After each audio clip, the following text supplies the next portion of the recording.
que generan daños, esto que marca también el tipo de amenaza. Entonces no es posible que en Cara Sucia hagamos un proceso de preparación para terremotos, por ejemplo, o prioricemos, es decir, una preparación ante terremotos, cuando su principal amenaza son las inundaciones, provocadas por las lluvias año con año, y entonces son recurrentes. Entonces es importante considerar la recurrencia de los eventos, la intensidad y la magnitud. El siguiente punto del análisis de riesgo, ¿quién me ayuda? ¿Cuál es? Determinar la existencia y el grado de vulnerabilidad. Determinar la existencia y el grado de la vulnerabilidad. ¿Qué tanta exposición hay a la amenaza? En Cara Sucia identificamos inundaciones. En la parte alta, como acá, los deslizamientos. En otros aspectos vamos identificando las amenazas y vamos identificando entonces el grado de vulnerabilidad, el grado de exposición, y esto nos va a permitir definir si el riesgo es grande, si es mediano o si es pequeño, haciendo una relación entre las amenazas que tienen un lugar e identificando y analizando sus vulnerabilidades. Eso nos permite definir el riesgo. Entonces es muy importante porque debemos hacer esa relación entre los componentes para poder definir el riesgo. Y aquí es donde estamos en el estudio del riesgo. En la primera área de la gestión para la reducción del riesgo estamos estudiando el riesgo, estamos conociendo al enemigo. Acá le apostamos en la gestión para la reducción del riesgo a reducir el riesgo. Y para poder trabajar en reducción del riesgo hay que conocer el riesgo. Y lo conocemos a través de estudiar las amenazas y las vulnerabilidades. Determinamos la existencia entonces. Identificamos las medidas y los recursos disponibles. Es importante potenciar a las personas en sus localidades. Cuando nosotros llegamos disfrazados de Arturo y le preguntamos, mire, ¿usted qué tiene para atender las emergencias? Nada. Mire, ¿cuántos son en esta comunidad? 520 casas, 520 familias. Ay, no tienen nada para atender emergencias. Entonces es importante que vayamos también potenciando los recursos. Entonces debemos identificar las medidas que ya están o que se pueden hacer inmediatamente y la cantidad de recursos existentes, porque esta es la otra variante que modifica el riesgo. Usted puede tener un grado de exposición, usted puede estar expuesto a amenazas, puede tener muchas vulnerabilidades, pero si tiene recursos, podría modificar su condición de riesgo. Ahora, el problema no es tener recursos, sino utilizar o darle un buen uso a esos recursos, porque nosotros hemos estado en evacuaciones en donde las trampitas son de plástico con techo de cartón, pero a la hora que hay que evacuar no se quieren ir porque llevan un plasma de 56 pulgadas. Entonces la mala utilización de los recursos también puede incrementar el nivel de riesgo. Entonces es muy importante cuando estamos hablando de gestión para la reducción del riesgo, es potenciar los recursos existentes, y por eso lo mencionamos acá. Lógicamente, con esos tres datos vamos a construir escenarios de riesgo probable. Entonces ya tengo la amenaza, la vulnerabilidad, identificados los recursos. Ahora yo puedo analizar cómo nos va a afectar el evento adverso ahí. ¿Cuáles van a ser los daños? ¿Cuáles van a ser aquellas situaciones a las que vamos a poder responder? ¿Y cuáles van a ser aquellas situaciones a las que no vamos a poder responder? Y ahí armo con esos elementos mis escenarios de riesgo. Una vez hecho eso, y antes de que llegue el evento, puedo con otras herramientas evaluar mis escenarios, mi preparación a través de simulaciones y simulacros. Entonces, también dentro del análisis de riesgo debemos determinar niveles aceptables de riesgo. Entonces, ¿qué podemos hacer? La relación costo-beneficio. ¿Qué es más importante? ¿Seguir aquí o movilizar esta comunidad para otro lugar? ¿Dejarlo del Bajo Lempa allá o traerlos a una colonia? ¿O hacer una colonia aparte? ¿O hacer la colonia Ista como se hizo en Cara Sucia en 1982? ¿Verdad? Bueno, ahora no sé. En ese tiempo esa fue la solución. Hagamos una colonia aquí para que saquemos a la gente. Y yo creo que ahora está más lleno allá que en la colonia. Ok. Entonces, determinamos ese riesgo aceptable y según eso podemos modificar esa condición de riesgo. Y relacionamos qué es más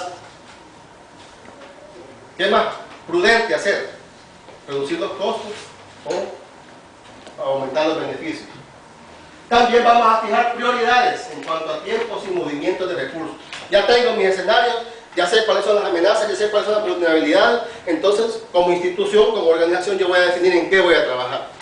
Entonces, miren, trabajemos respuesta, primeros auxilios, evacuación, albergues, evaluación de daños. Trabajemos reducción y vamos a identificar aquellos lugares que necesitan una obra de mitigación o algún tipo de organización para mitigar los riesgos. Lógicamente también vamos a diseñar sistemas de administración efectivos y apropiados para implementar y controlar los procesos anteriores.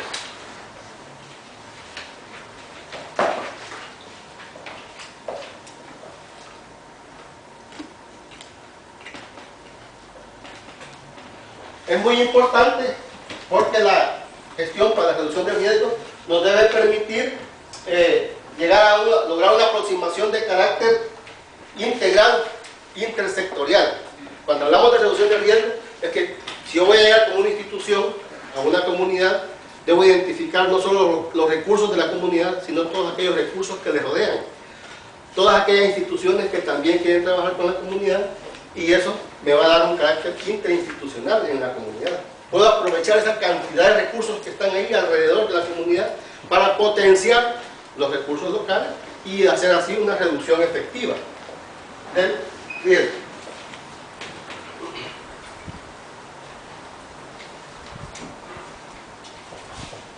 Ok.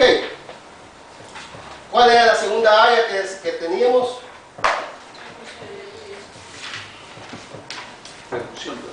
La reducción del riesgo.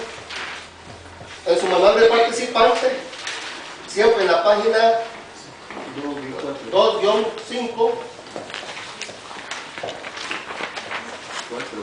tenemos los 4, No, 5. Tenemos entonces los elementos que componen la reducción del riesgo.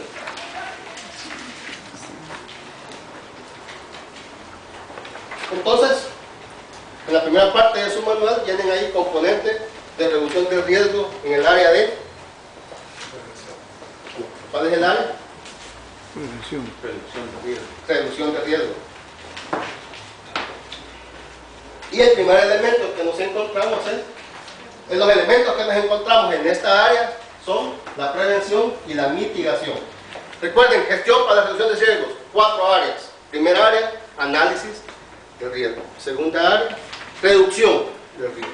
Y para la reducción del riesgo empleamos estos dos componentes que son la prevención y la mitigación. ¿Quién me ayuda con prevención? Conjunto de acciones cuyo objetivo es impedir o evitar que sucesos naturales o generados por actividad humana causen eventos adversos. Okay. Este es un proceso, un conjunto de acciones que buscan eliminar el riesgo, impedir que el evento afecte de manera negativa a las personas. Con la prevención yo busco eliminar. No se monten en los buses porque asaltan. Entonces no me monto. ¿Cómo prevengo? No montando. En teoría. En teoría. ¿Ok? El Bajo Lempa. Queremos eliminar el riesgo de la comunidad del Bajo Lempa. ¿Cuál sería una acción de prevención? Aumentar la cuota. Hacer la borda en el Río Grande. Que salga la gente, evacúa a la gente. Evacuar la gente. Yo lo que busco es eliminar el riesgo. Con la borda siempre voy a tener el riesgo. Pero no regresar de regreso después del río. Pero sigue siendo una obra que no me elimina el riesgo. Yo quiero eliminar el riesgo. Entonces, lo que dice Javier, movilizar a la gente. Pero claro, son acciones que no son importantes. Mire, un ejemplo en Carasucia, por ejemplo, la comunidad de La Salina, ella vive en el invierno dentro del agua y se moviliza por canoa. Y ella vive de la pesca del camarón allí, pero ella dice, como no tenemos ningún otro trabajo, no los podemos ir de esta comunidad, aunque vivamos dentro del agua, porque vivimos de la pesca del camarón. Entonces, para eso hay que preparar, para prevenir hay que preparar también condiciones para que una comunidad se pueda mover, pero también hay que preparar las condiciones de vida. Pero se dio un caso de que se hicieron, después de mí se hicieron casas en Paz y Progreso 1 y Paz y Progreso 2 y se las llevaron a la gente que vivían de la pesca, pero no generaron ningún trabajo. Toda la gente decía, bueno, ¿y aquí de qué vamos a vivir? Solo tenían el puestecito de casa, se iban por todo Carasucia buscando trabajo, no hallaban. ¿Qué les tocó? Regresar otra vez a las bucanas y al mar a seguir pescando porque se lo fue. Ya vamos a ver eso cuando abordemos la parte del desarrollo, pero sí es importante entonces que una acción de prevención no es tan viable principalmente en nuestros países, porque requiere la inversión muy alta en recursos económicos. Entonces, prevenir, eliminar el riesgo. ¿Estamos claros con eso? Sí. Ok, entonces vamos ahora al otro concepto de la reducción del riesgo, que es la mitigación. ¿Quién me ayuda con mitigación? Resultado de una intervención dirigida a reducir riesgos. Como no podemos eliminar el riesgo, entonces lo vamos a reducir, lo vamos a hacer más pequeño. Y ahora sí, planteamos acciones que permiten reducir las bordas, en el caso de las inundaciones, los muros de contención, en el caso de los deslizamientos, barreras vivas, barreras muertas, y todo ese tipo de acciones que la gente no elimina, no se sale del riesgo, sigue en riesgo, pero lo que hacemos es reducir. Eso es lo que hizo en Carasucia el año pasado, un desasolve de material del mismo río, lo amontonaron a la orilla de los bordes de la orilla del río y con esa maquinaria, digamos que como que fuera el puerto de Carasucia. Eso es lo que hicieron el año pasado allá. Pero seguimos luchando para que se haga la verdadera borda. Pero siguen seguimos siendo acciones de mitigación. Sí, dijo una obra de mitigación, dijo el Ministerio de Obras Claro. Públicas. Y muchas obras de mitigación pueden hacer una reducción considerable del riesgo. Es importante promover las acciones de mitigación. Y claro, lógicamente eso requiere un proceso permanente de preparación. Pero los dos elementos son entonces, en reducción del riesgo, la prevención y la Mitigación. Cuando hablamos de prevención hablamos de Eliminar. impedir el riesgo, eliminar el riesgo. Y cuando hablamos de mitigación hablamos de reducirlo, hacerlo más pequeño. Entonces vamos relacionando ya todos estos conceptos porque en todo ello es el área en que nos vamos a desempeñar principalmente cuando estemos ya haciendo evaluación de daños. Y la otra área, siempre es una de participar, la página 5, bueno, eso ya lo pasamos, la página. Los ejemplos que hemos mencionado, por favor, vayan escribiéndolos en su espacio mental. Están ahí para eso, precisamente. Entonces, la siguiente área es el manejo de los eventos adversos. Entonces, los componentes, en el caso del manejo de los eventos adversos, los componentes van a ser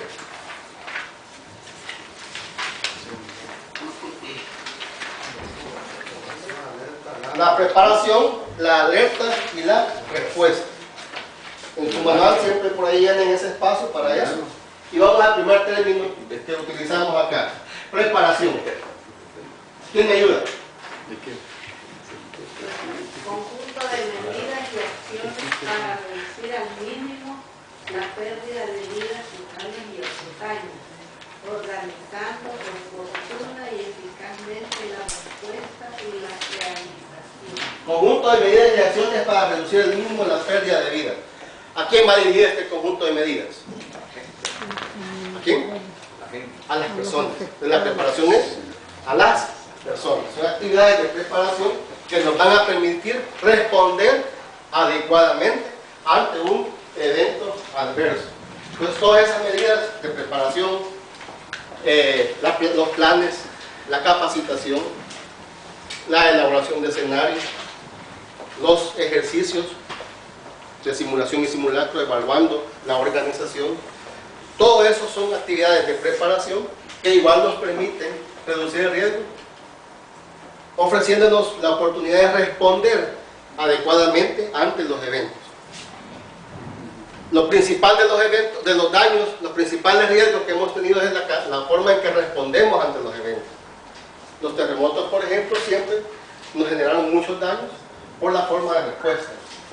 Entonces, la preparación, el conjunto de medidas y acciones para reducir al mínimo la pérdida de vidas humanas y otros daños, organizando oportuna y eficazmente la respuesta.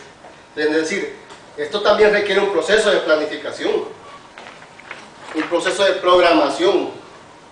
¿Qué actividades de capacitación son necesarias para preparar a las comunidades que voy a atender o a las comunidades que voy a atender?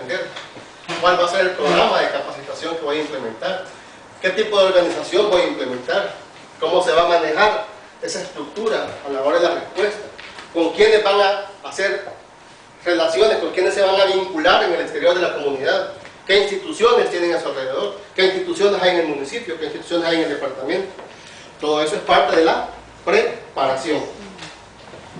El otro elemento del manejo de los eventos es la alerta. ¿Quién me ayuda?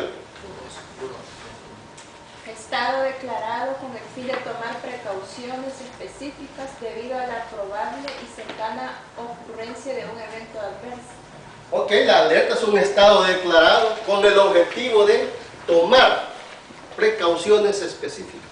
Esto quiere decir que los que recibimos los estados de alerta tenemos la obligación de tomar esas acciones específicas que van a prevenir. Lo que pasa es que en el país oímos las declaratorias de alerta como oír llover. Alerta amarilla. ¿Y qué debemos hacer en alerta amarilla? Pasarse el semáforo, acelerar. Entonces, alerta verde. ¿Qué acciones debemos ejecutar en alerta verde? Institucionalmente, ustedes deben también definir qué acciones van a ejecutar en cada estado de alerta, porque son estados declarados con el objetivo de tomar precauciones específicas. Entonces, ¿cuál es el procedimiento en alerta verde? En la institución. ¿Cuál es el procedimiento en alerta verde en la comunidad? ¿Qué debe hacer la comunidad? ¿Qué debemos hacer? Entonces, visualizar el evento, definir el evento, definir los daños que nos puede provocar, avisar a las personas en mayor riesgo que viene un evento, hacer un estudio del evento y definir la cantidad de daños que puede generar. Y en alerta amarilla, entonces eso significa que hay un evento que nos va a afectar en alerta verde. En alerta amarilla el evento ya está presente, está cerca y es necesario y es importante que preparemos los recursos para responder, porque va a ser un momento necesario responder, porque la evolución del evento está progresando tanto que nos va a afectar. Entonces, en alerta amarilla, preparemos los recursos, preparemos la bolsita, el kit de evacuación, con todos los elementos que debe llevar, preparemos el botiquín de primeros auxilios y que esté en la puerta de la casa para poder salir, ¿verdad? En la alerta naranja ya hay daños, entonces ahí ya están los recursos disponibles, los recursos para la respuesta, los vehículos para la evacuación, los vehículos para trasladar heridos, los botiquines, las camillas, en el caso de cara sucia, las lanchas, los neumáticos, todo lo que sea necesario para responder. En alerta amarilla está listo, y en alerta naranja, ahí están ya, métanlos hablando. Pero nosotros todavía no tenemos esa cultura de manejar los estados de alerta. Creemos que son para el gobierno, que son para la Dirección Nacional de Protección Civil, pero tienen mucho que ver con nosotros, con la manera en que vamos a responder, o con la manera en que nos estamos preparando para enfrentar los eventos que pueden generar efectos adversos. Entonces también es importante promover el conocimiento de los estados de alerta y las actividades que son necesarias realizar en cada estado. Entonces, para el estado de alerta. ¿Preguntas? ¿Dudas? Estamos. En el caso de la alerta, la declaración debe ser clara. ¿Cuál es el sistema de alerta que utilizamos en nuestro país?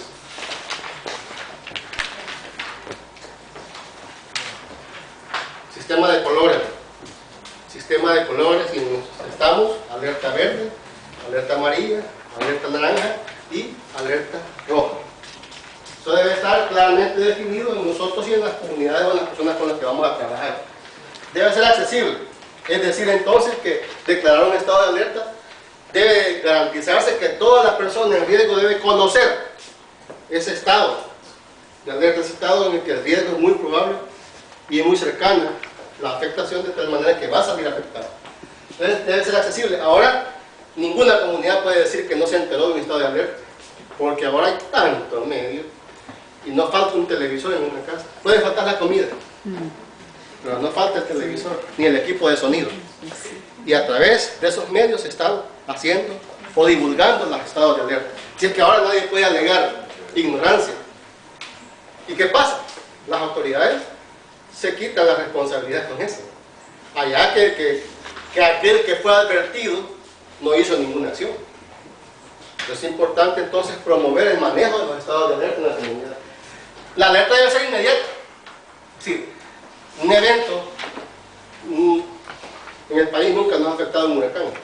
Siempre han sido tormentas tropicales o colitas. Pero un huracán categoría 1 todavía. Pero fíjate que nosotros hemos descubierto que la gente no entiende eso de los colores.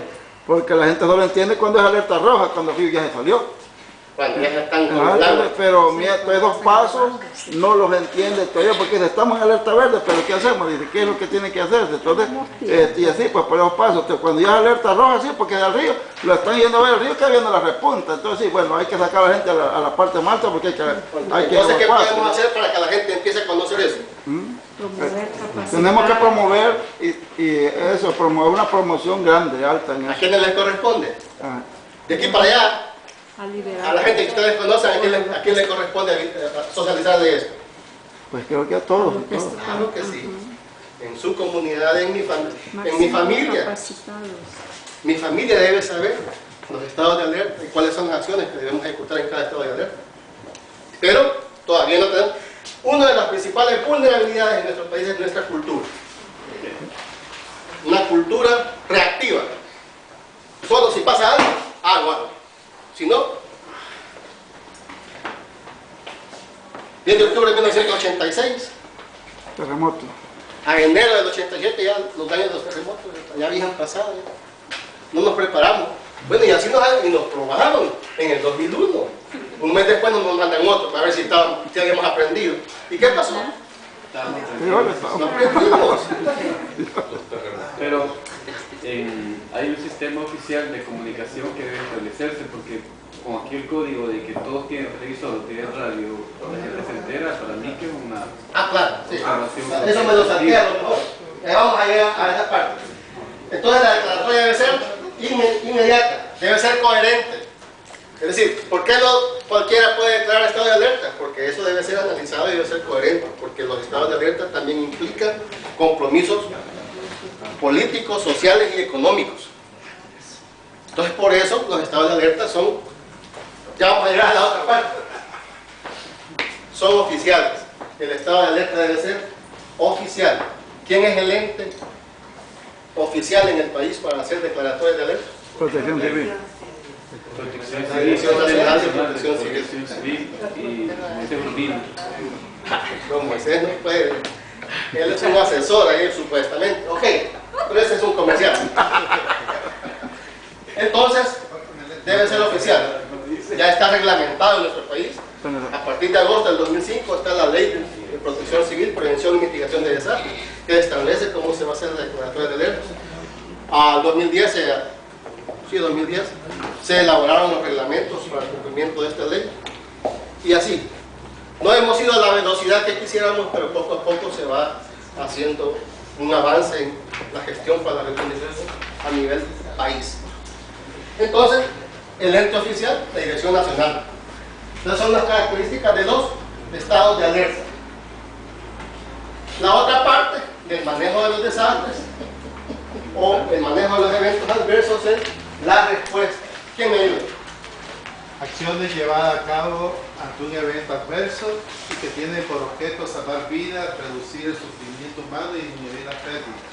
Ok, son todas aquellas acciones que ejecutamos con el objetivo de salvar las vidas y evitar pérdidas. La evacuación, el rescate, primeros auxilios, el albergue, todos esos se van implementando dentro de la respuesta. Y es a lo que todos le apostamos. Entonces estamos esperando que ocurran eventos para actuar, cuando podríamos hacer mucho en las etapas anteriores de la gestión para la reducción del riesgo. Entonces, las acciones de respuesta son cómo voy a resolver inmediatamente todos esos efectos que me ha generado el evento adverso. Pero ¿por qué la alarma no la consideran? Porque la alarma es apenas un recurso de la alerta, pero... El alarma es un sistema local, es decir, la alarma es esa voz que indica en este momento ha ocurrido la emergencia, y respondamos. Entonces eso se maneja de manera más local. Si usted tiene en su comunidad un sistema de alarma, que puede ser un megáfono, unos altavoces, pero es un manejo más local. Está considerada dentro de los estados de alerta.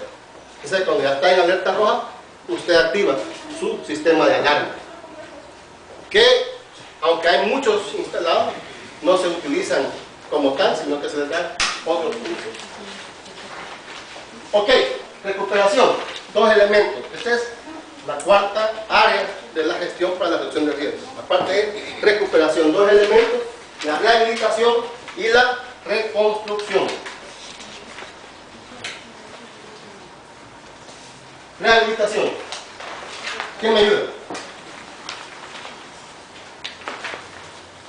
Recuperación a corto plazo de los servicios básicos e inicio de la reparación del daño físico, social y económico. Ok, la rehabilitación es inmediatamente habilitar de manera provisional los servicios básicos.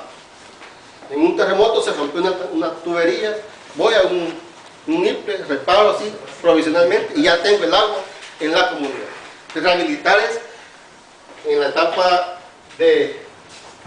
en el evento, durante el evento, los efectos del evento, los efectos destructivos, yo debo garantizar los servicios básicos elementales: agua, techo, abrigo, alimentación,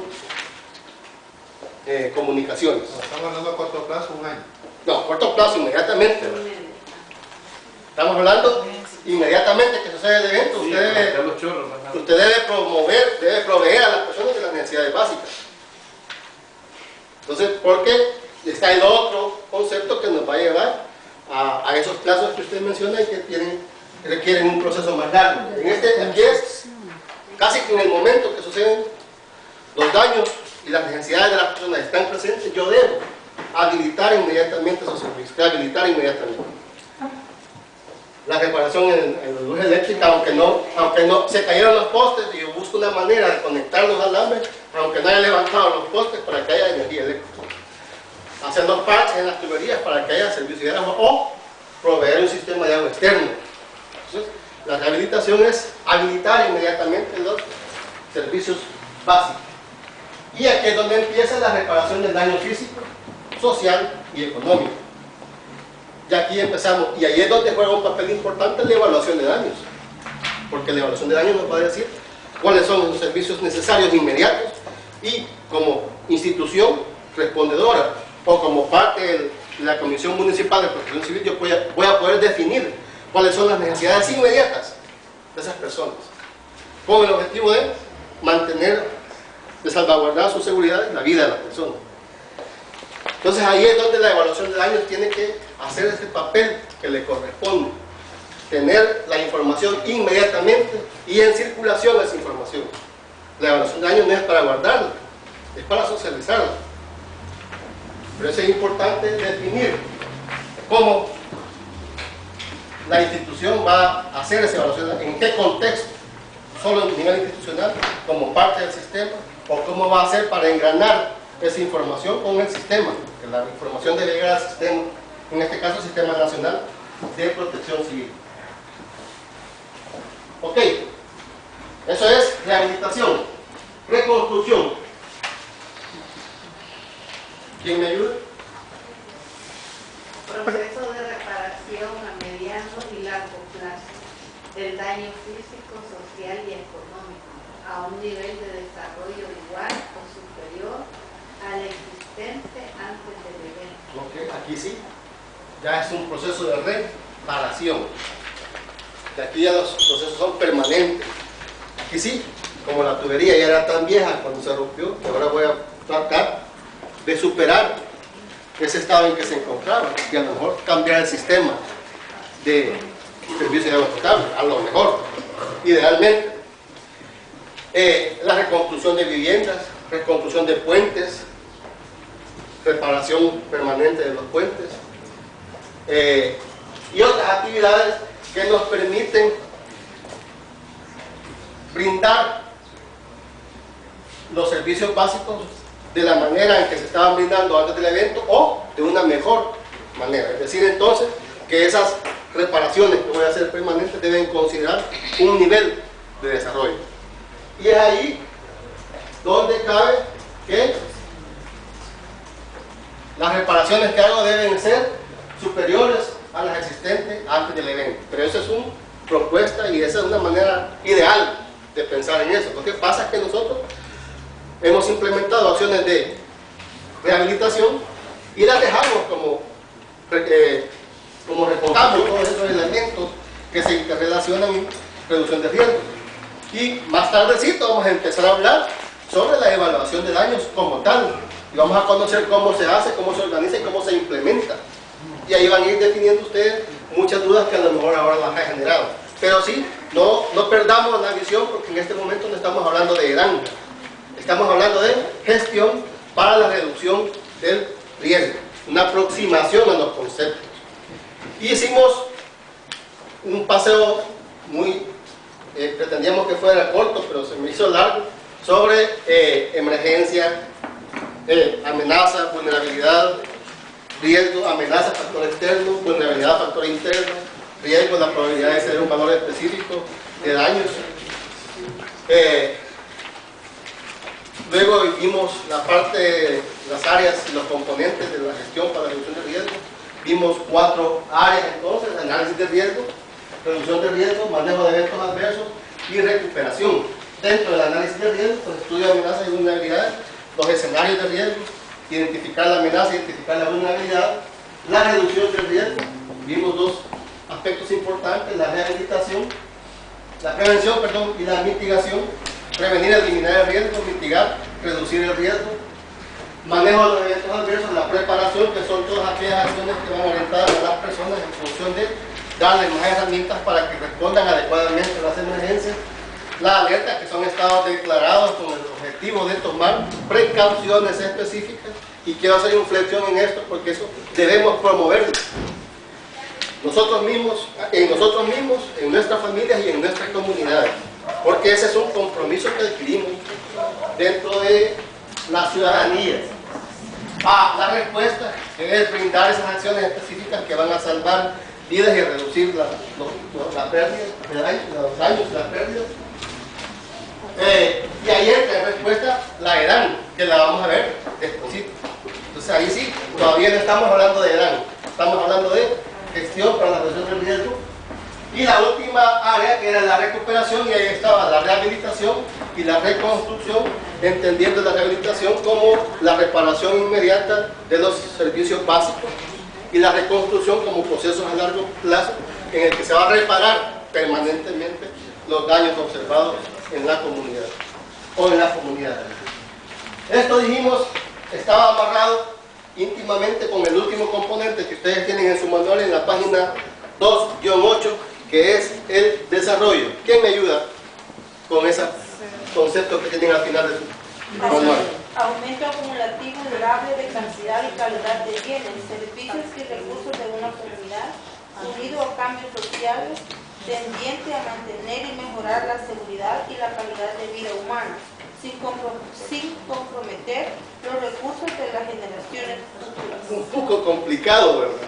El desarrollo, pues, son todas esas acciones que dan un aumento acumulativo y durable de cantidad y calidad de bienes y servicios. Ustedes, cuando hablamos de cara sucia, hablamos de una acción que no llevó mucho desarrollo. Otro ejemplo bastante claro lo es las colonias Suchi. ¿Las han oído mencionar? Suchi, sí, aquí en Quesalte y en Tepecoyo. Y en Tepecoyo hay otro, específicamente la de Tepecoyo. Esas colonias son construidas con todos sus recursos: agua potable, energía eléctrica, servicios básicos, transporte y todo. Con la cooperación china, creo. Y se traen de los terremotos los más afectados fueron la gente de Comasal. Se traen a la gente de las fincas a vivir a esas colonias. De hecho, como Will Salgado. Pero ¿qué pasó? A los 3 o 6 meses, la gente se empezó a ir. ¿Por qué? ¿Por qué creen? Era una obra concebida como desarrollo. Pero ¿por qué será que la gente se empezó a ir? No tenía trabajo. Claro, sus medios de subsistencia estaban ahí arriba. Allá tenían todos los medios de producción laborales, allá estaban ahí, vivían con ellos. Los recursos, allá querían una limonada, iban a cortar los limones. Querían fruta, la iban a cortar. Ahí Tenían que comprarla. y aquí ya no. Querían una limonada, tenían que comprar una cora de limones. Cuando eso no lo gastaban ellos. Pero tenían que gastar más y no tenían los trabajos ahí. Para trabajar ellos tenían que subir de nuevo a Comasagua a buscar trabajo allá. Tenían que pagar pasajes, tenían que pagar energía eléctrica, tenían que pagar agua, tenían que pagar transporte, tenían que pagar impuestos y no tenían los medios de trabajo. Entonces, esa concepción de desarrollo pues, no fue muy amplia en ese sentido. Entonces, cuando hablamos de desarrollo son ese aumento acumulativo en calidad y cantidad de bienes unido a cambios sociales y estructurales que permitan a las personas subsistir en esas acciones de desarrollo. Pero muchas de nuestras acciones de desarrollo lo que hacen es evitar la subsistencia de las personas en esas. Entonces, una pregunta, en el país entonces, ¿cómo podemos determinar el desarrollo bajo esta perspectiva?